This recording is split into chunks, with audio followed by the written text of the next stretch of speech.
my first question is, do any parts of this bill remove the local planning or zoning commission or boards from the process? Raise your hand, whoever is going to. Representative Felipe.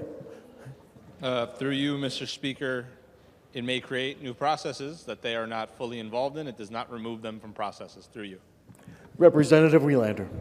Thank you. Just to confirm, through you, Mr. Speaker, that the answer was that no, a planning and zoning board or commission is not removed from the process, so locally elected officials are still part of these discussions.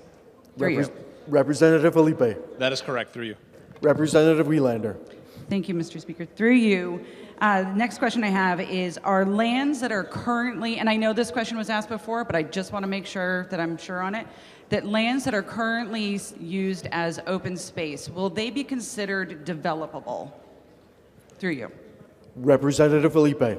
They will not. Through you. Representative Welander. Thank you. That's actually all the main questions that I have. The other ones had been answered by some of my fellow colleagues. I do just want to share some of my comments because if you're familiar with my district, then you know that we have a tumultuous path and past with housing. So I really want to approach this with as much attention to detail as possible as I can.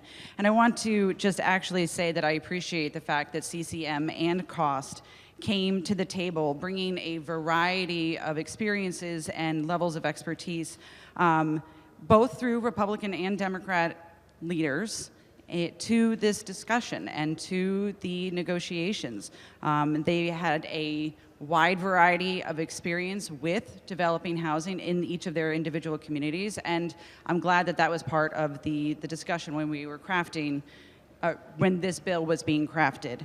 I think because we need to have a variety of municipal opinions and perspectives when we are trying to solve this problem, because this is something that I have heard from every type of constituent that I have.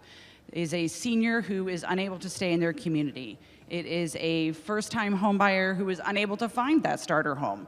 It is someone coming out of a high school or a technical program or a grad school, university or college, and they can't find an apartment to rent. And this is something that is hurting our economy. And that's why, because CBIA even, in their report in this past May, said that it was a significant economic barrier to our economic growth. And I think we have to recognize that.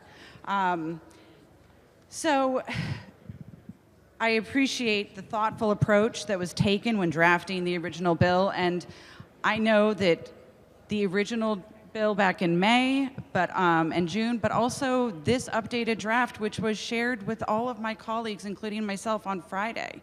So I had the opportunity to talk with my constituents, to talk with my municipal leaders about what was included in it, and then was able to understand what the process was and incorporate the small changes that were brought out this morning.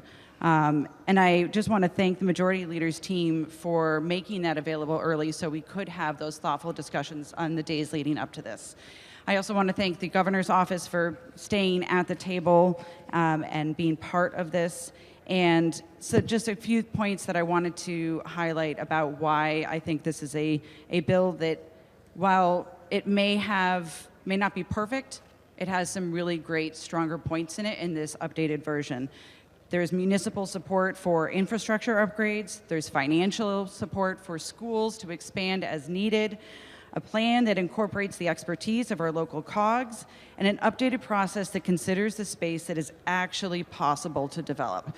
That's something that I think is incredibly vital to this updated draft, and I appreciate the attention and the possibility for also being able to come back to your COG and to the state and say, this is not actually reflecting what we as the local leaders who truly understand the land that they are trying to develop think can be used. So for that, I am grateful, and I appreciate this time. Thank you, Mr. Speaker.